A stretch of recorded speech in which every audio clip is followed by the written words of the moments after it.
I would say that what's been going on in the market in the past 6 months is the transactions that are happening are necessity purchases, and people are just fed up with waiting to see what's going to happen and they need to get on with their life. Products that hardly ever come on the market have been holding their prices because the person who's buying them knows that they don't come up very frequently, and the chances are that they're going to hold on to them for a long period of time, and they're probably prepared to pay stronger pricing. It's been quite advantageous to be a cash buyer. So I think those cash buyers have had a good run at picking up properties of better value because they're offering certainty. I saw a lot of activity. We saw a lot of activity. That activity over the 12-month period has tailed down, it's not as active as it was in the very beginning. What I've noticed, probably not in the last 12 months, but in the last 36 months, that people much prefer to buy ready-made product or product that's almost ready-made. So people will buy second-hand apartments or houses so long as they're in very good condition and don't need refurbishment. A huge amount of cash flowing in from America to England, pretty much at the top end of the market. In most cases, the very top end of the market. There's some household names who bought in prime central London, none of which I want to mention in front of the camera. You wouldn't have thought they'd buy in London. They'd buy in Los Angeles or Miami or New York, or maybe they buy a house in the south of France, but not necessarily in London. They are buying in London.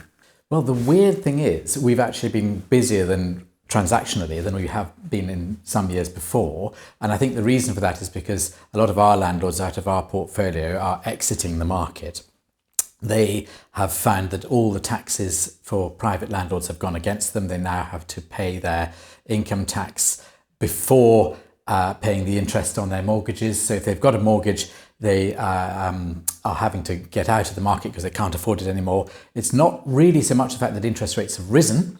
It's more, which they have, it's more the fact that they can't offset it against the income before tax, which is preventing them to run it like a normal business. We've also got overseas landlords, quite a few, and they look around the world, they think, why on earth am I here invested in the UK? I've had no gain on my asset value in the last 8, 9, 10 years in prime central London, which is the case. There has been zero gain. In fact, it's gone down in the last couple of years with the interest rate hikes. So they're looking at it. Their capital gains tax is benchmarked to 2015, so they actually don't have any capital gains tax, and they decide that they're going to take that cash element in their property and put it off in some other investment elsewhere that's going to get them a better return. There seems to be like two camps. On one camp, we have the buyers. We are seeing a big influx of buyers who are very concerned with labor coming into power, labor increasing and putting a lot of taxes into properties, and taxation on capital gains as well. And that means that some people are now rushing to try to see if they can sell before any of that happens. And then we have buyers that whenever there is an election, they go like, woo, let's see, let's wait, let's see what happens. And I would say there is also a mini subsection of people who are like, oh, there are some people out there that needs to sell or wants to sell. Let's try to see if we can get a deal. The deal seekers are out there in force. I think we have seen the market change to people really wanting to buy something that they can move into straight away. I mean, cash rich, time poor. Because the associated buying costs are so high now, people are sort of not really prepared to wait another 18 months, 2 years to move into the house that they bought, house or flat. Nationalities of buyers are still very varied in London. We're actually seeing some more Americans in the marketplace at the moment. That could be because of what's perhaps happening on the other side of the pond at the moment, who knows. But we are seeing more Americans in the UK market, which is interesting because they did leave for a while. Family market is still very much active and they are looking for good-sized properties and houses, predominantly 4 bedrooms plus. Same goes with flats. Pied-à-terre market isn't as active as it has been in the past. Again, because of the associated buying costs and the taxation that comes with that. patchy is the word I would use. Some weeks we're incredibly busy, and other weeks, it's a sort of a slight case of tumbleweed, and we have to be incredibly proactive. This last 2 months, I would say, has been really good for us, getting a lot of property under offer, which is hugely encouraging.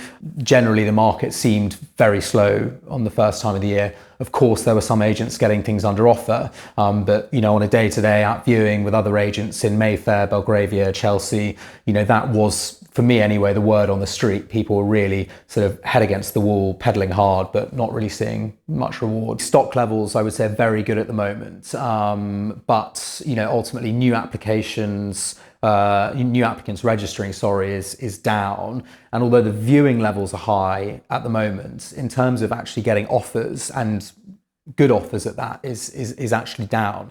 So I think it's about 5% less registrations in sort of May into June than there were last year, as an example, which doesn't sound like a lot, but in that prime central market, it very much adds up. I'd say the last 12 months have been patchy. There's no immediate pattern.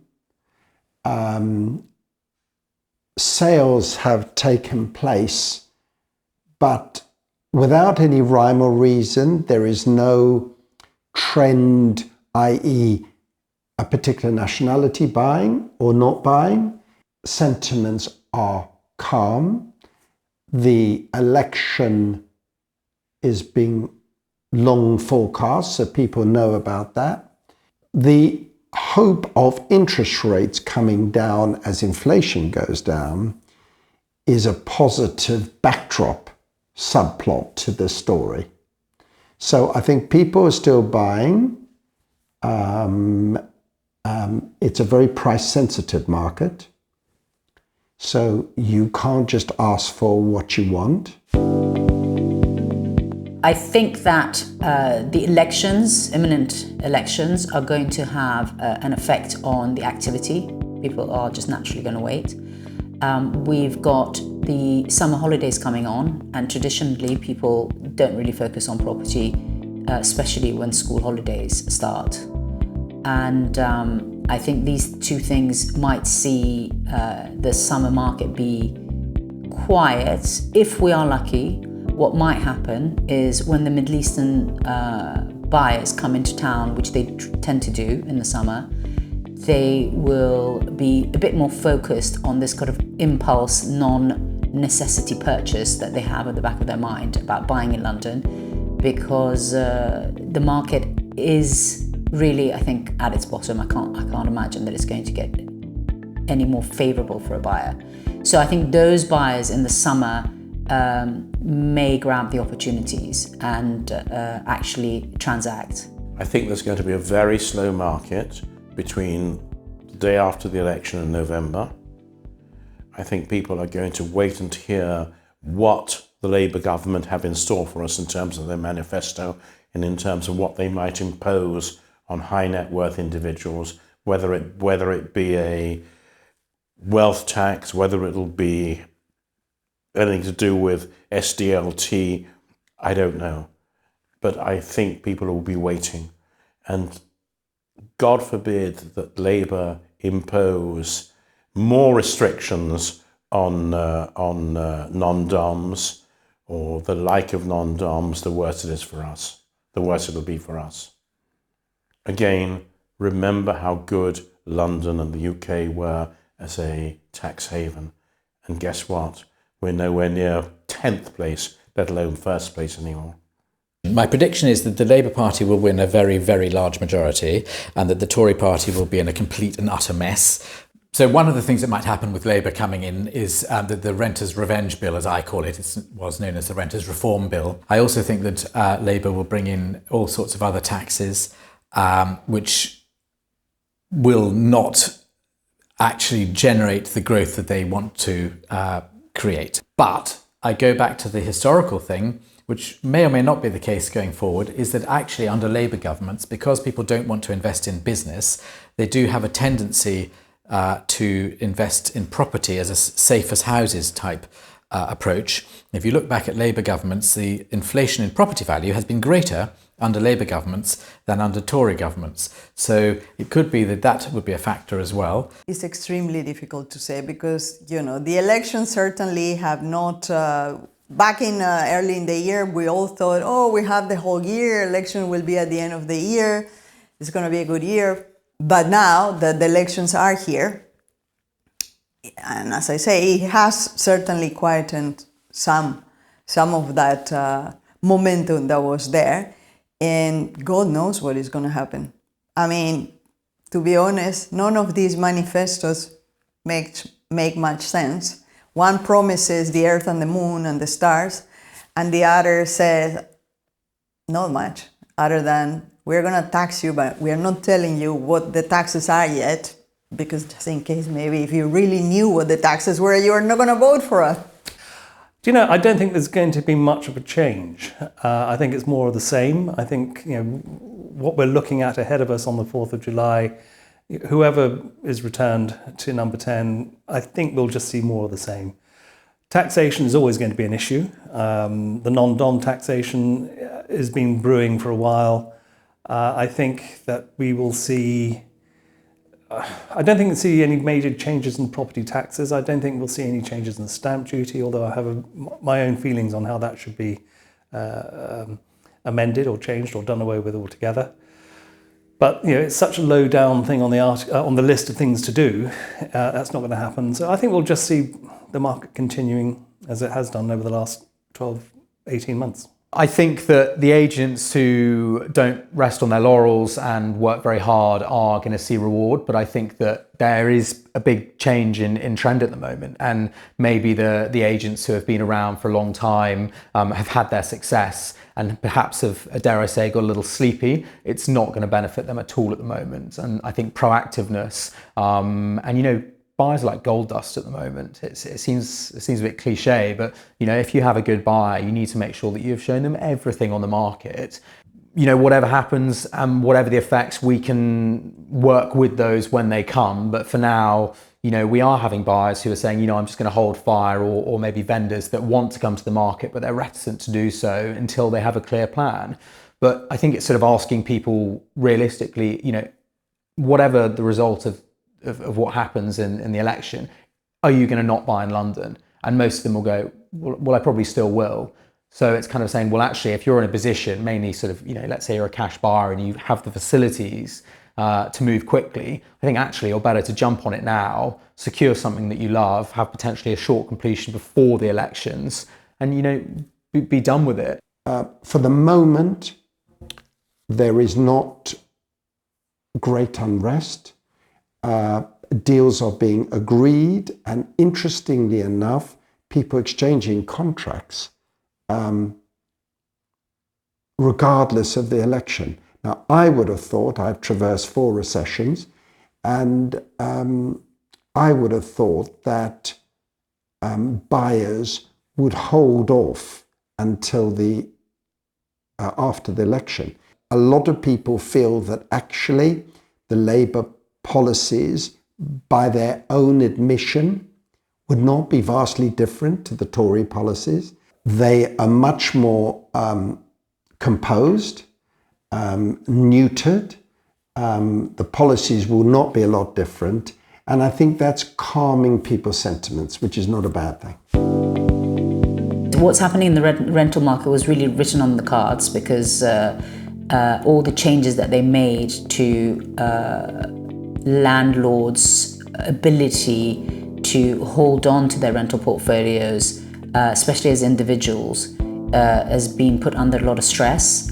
And I think, unless you're really dedicated to the business, then all the accidental landlords, which actually did make up a big majority of the market, have decided to retire. We're seeing a little bit more supply because the sales market is not acting like sellers would like it to. So those people are shifting over to the sales market while they wait. So the tenants temporarily have a bit of breathing space with regards to how much they have to pay for a property. I think that the pressures on the rental market will continue, and I think that people will have to revisit whether they live in prime central London if they want to rent, or whether they need to start thinking about moving to some of the sort of more peripheral areas where these kind of built to rent developers are actually providing housing. I see that prices with undulations will continue to rise on the rental market. I don't see the supply side there at the moment. I think one of the interesting things will be how quickly will the Labour Party bring in an increased capital gains tax, if they do. And if they trail it and say, well, we're going to bring it in 6 months' time, 9 months' time, a year's time, that would probably be the clever thing to do from the Treasury's point of view. Then the whole raft of people would sell up whilst CGT was still at 24% or whatever it is. When Labour come in straight away, they might rise it to 28 again. In the knowledge that it's going to go up to 40%, they'll get out. So that could bring in money to the Treasury. I'm not suggesting it is a good idea, but that could raise more capital for the Treasury. So we've got a real issue, particularly in central London, with supply side, and I don't see it being resolved. Yes, it's not as hot as it was 2 years ago, but it's still, there is no doubt, the rental market is booming. There is a lot of demand for properties. The prices continue to be high, although again, not as high as they were, but still, lots of demand. You know, there is a little moment here that if you are savvy and you do your research, your research and due diligence, you can buy some properties that are very good for buy to let, particularly the one beds. Those are the beds. It's definitely tailed off slightly. I mean, the summer market is notoriously always pretty much busy for rentals. But, you know, as you well know, the last sort of year really has just been pretty bonkers. And we've been seeing huge increases in rental prices, you know, up to sort of 20%, whether that be long let or short let. Huge demand. And with sort of supply and demand, as we know, with sales at the moment, there is less demand, but huge amounts of supply. Therefore, prices are coming down. You know, stuff that is, again, overpriced has been sat there, but stuff presented at the right price, you know, they've had competing bids and things have been going on, you know, long term with, you know, hardly a break clause in there. But I think it'll be sort of fairly stable for the rest of the summer, and then we might see a drop off sort of end of September, as we often do coming to that winter market. Governments would do well not to interfere in the dynamics of markets, particularly the rental market. What has happened is the Tory party have taken away a lot of the fiscal benefits of renting. Buy-to-let investors are becoming a rare breed today. So a lot of them have sold out because with the higher cost of borrowing, a lot of their investments, their rental investments, no longer work. Consequently, landlords sold out to de-gear and reduce their borrowings.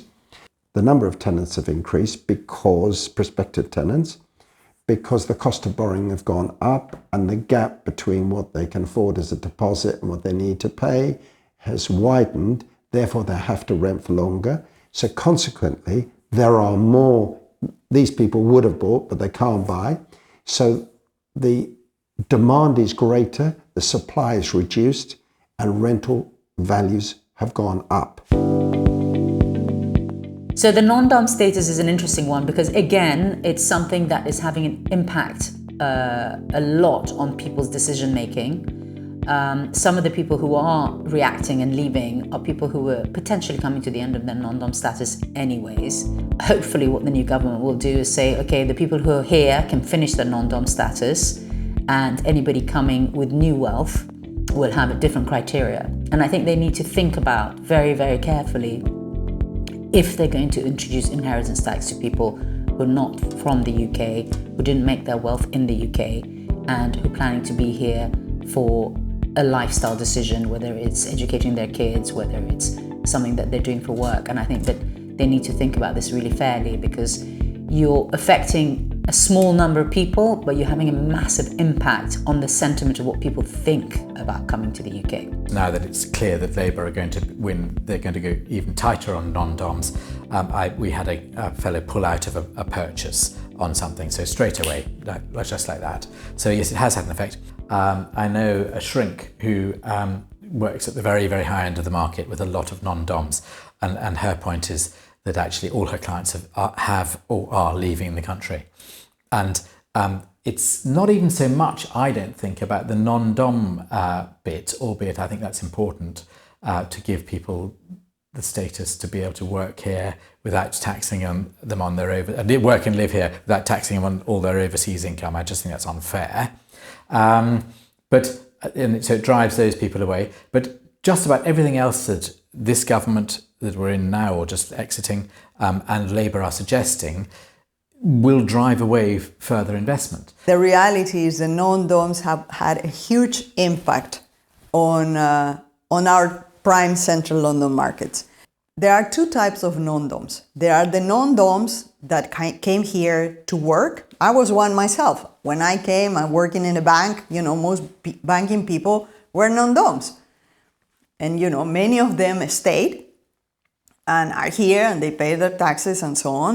And if they have to continue being here because that's where their job is, well, they will carry on. But these are not the non-doms we are really talking about. We are talking about the non-doms who are like, really ultra high net worth individuals. Most of them, they are not going to stay because of the changes to the inheritance tax. And, all these assumptions that they say about schools, justice system, they don't care. The reality is there are many good schools in many other countries these days. And, when you have a lot of money, your children doesn't need to go to any particular school. Why are they going to pay taxes on their money abroad? Here. It makes no sense. There is always a knee-jerk reaction. We had this some years ago, if you remember, when there was this double jeopardy of taxation, and we had a lot of people who decided they're going to go and live in Switzerland, especially in the banking community. They all ran off and then came back about 2-3 years later with their tails between their legs, finding that actually property was more expensive then. So knee-jerk reaction, but I think when people sit down and actually think about it, there's still a lot to hold people in London.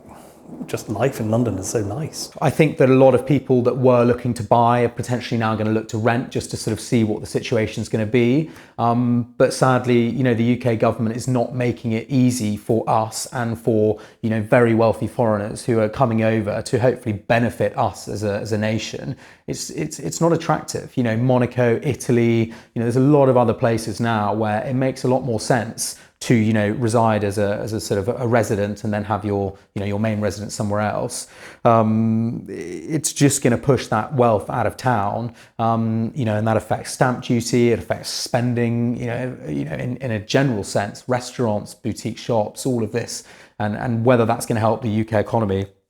Personally, I can see why people have potentially an issue with it, feeling like why should they not pay this tax? But at the same time, if we look at it in a different angle, I think it's detrimental perhaps, for us as property people for sure, but it has sort of wider implications on that, I think, which is going to be interesting to see what, unfolds over the coming weeks, months, years as that does get phased out. That's not good news. We're in the post-Brexit era. We should be encouraging people to invest here. We should be dropping corporation tax. We should be allowing non-doms here. We should be getting rid of enabling the VAT reclaim. If people can get over themselves and look at the big picture instead of the small petty politics picture, they will see that actually non-doms bring a lot of wealth to this country. They employ people. If they're here, they start businesses here. They employ, they take risks, they pour capital, they raise taxes of their own, and the country is better off for them.